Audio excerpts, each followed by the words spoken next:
Welcome back to my whiskey pick of the week. You know, I'm Eric the Whiskey Guy, and as always, as usual, and as expected, I'm bringing you a treat this week. This week is no different. We're going to be trying a very unique, borderline rare, maybe on the verge of being discontinued. So this may fall under one of the most inexpensive unicorn type bottles that you'll be able to find, especially like in the next 5, 10, 15 years. We're going to be trying the Evan Williams single barrel bourbon. Now, I'm not really gonna give you too much history on Evan Williams. Evan Williams kind of falls as a whole, the Black Label and the Bottle and Bond. The Evan Williams kind of fall under my run-of-the-mill bourbons, my everyday bourbons. If you watched any of my other videos, I kind of got categories when it comes to bourbons. I got my everyday bourbons, I got my go-to bourbons, and I got my favorite bourbons.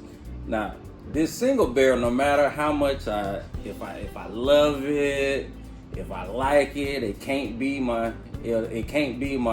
everyday bourbon because it's hard to find. It can't be my go-to bourbon because I don't know how much I'm gonna have.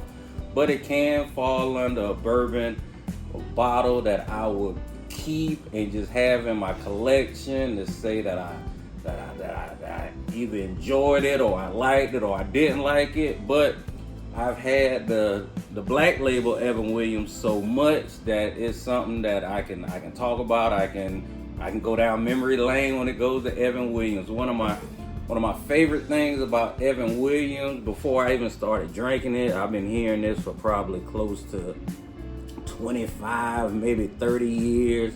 A lot of people like to compare it to the Jack Daniels Black Label. If you go to a liquor store and you see somebody purchasing Evan Williams, and if you have a conversation, 9 out of 10 they're gonna tell you that the Evan Williams Black Label tastes just like the Jack Daniels.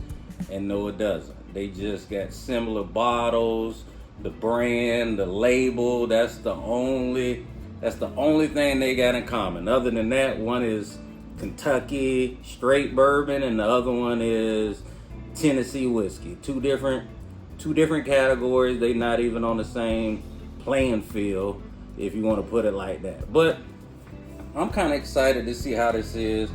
I forgot that Evan Williams even had a small barrel, a single barrel. I forgot they even had a single barrel. I thought it was one of those ones that you gotta actually go to the distillery, take a tour, look around, probably gotta get in a raffle to kind of get those type of bottles. But I seen it on the shelf, and of course I had to grab it. I love a single barrel. Since they started making them in the early 80s.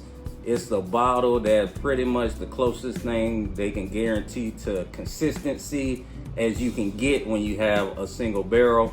That's why it's probably one of the most popular type of bourbons that you can get. So let's see if the Evan Williams can hold up to even having a title of single barrel, which of course they can, because one thing that they got to do is just keep it in one barrel for the whole time. I believe this was aged for probably anywhere from 7 to 8 years.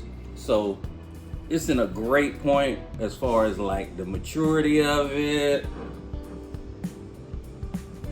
86 proof. I'm not really a big fan of that. Anything under 95 proof, I'm kind of like, I like to stay in the 100 and up.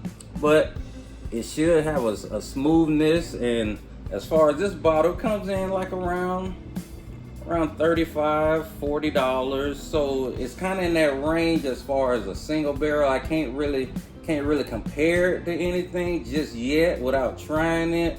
So it's kind of like it's in a league of its own, especially for the great price. This would be your great value of quality bourbon. That's the only way that I can put it. I'm not gonna say it's a poor man's bourbon because I would get this any day of the week just because it's a single barrel, and a lot of people think that way because it's almost always sold out. I've seen a lot of pictures of it, and me being an Evan Williams fan kind of gets me upset because I know a lot of people that's buying this single barrel don't even drink Evan Williams. So it's kind of like save some for Team Williams, like myself. But we'll see if it's good or not.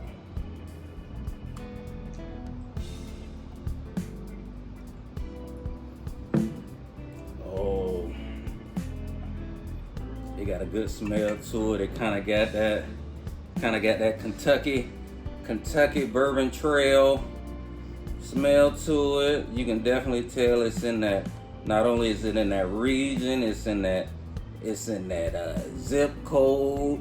It's in the neighborhood. It's right down the street from where they make all the quality bourbons. And actually, this is it's a Heaven Hills product. They make it, the distillery, which is under the Sazerac brand. So you can tell they got some good people that work at these distilleries.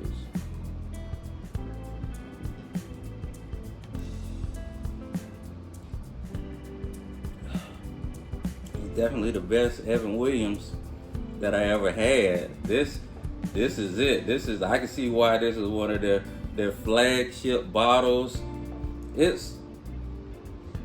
I'm trying to see what I can compare it to. I would compare it to the Basil Hayden small batch, which is pretty much like they entry level. So that'll be the closest thing to it because I'm looking at it as far as price wise too. It's kind of like Basil Hayden, but with that's kind of like a caveat because you can always find that. You know there's no looking around searching hunting for it, and it's their small batch. It's their level of their lower level. So this is kind of like this is like Evan Williams, like their third tier. Like this supposed to be they top of the line, and it's coming in at some of these other brands like the Jim Beams. It's kind of like this is what they start you off. They starter kit. So I can kind of see why a lot of people are on it because obviously it's a single barrel, but it's not really. It doesn't really have a hype like a single barrel. Like it doesn't. It's just in that awkward price range, but it's definitely smooth. If you see it, I would grab it. If you like to make mixed drinks with it, obviously it'll be probably one of the best ones that you can get.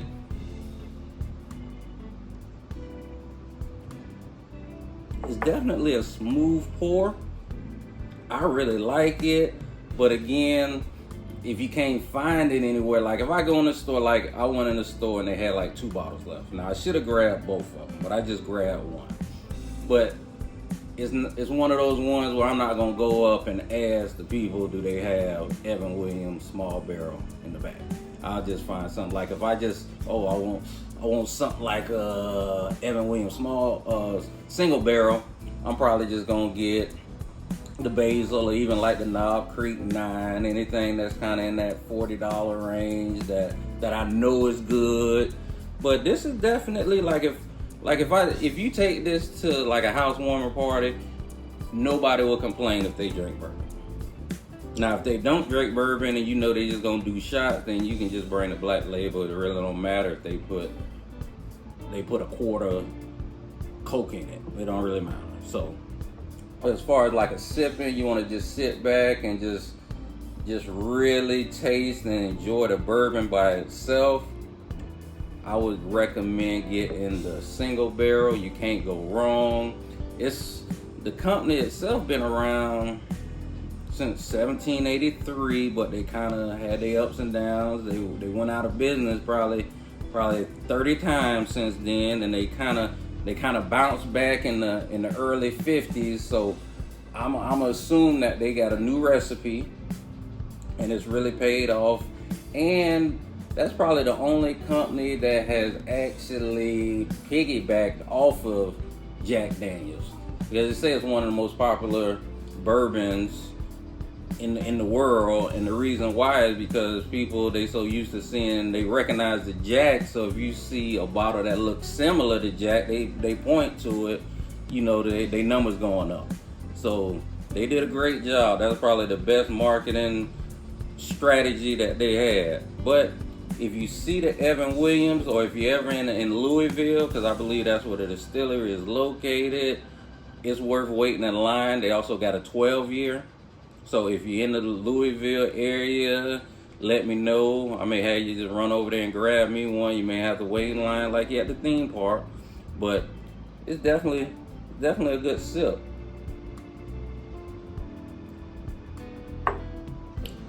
All right, man. Well, this is my pick of the week. Eric the Whiskey Guy. We're gonna do it all again. Y'all have a wonderful day.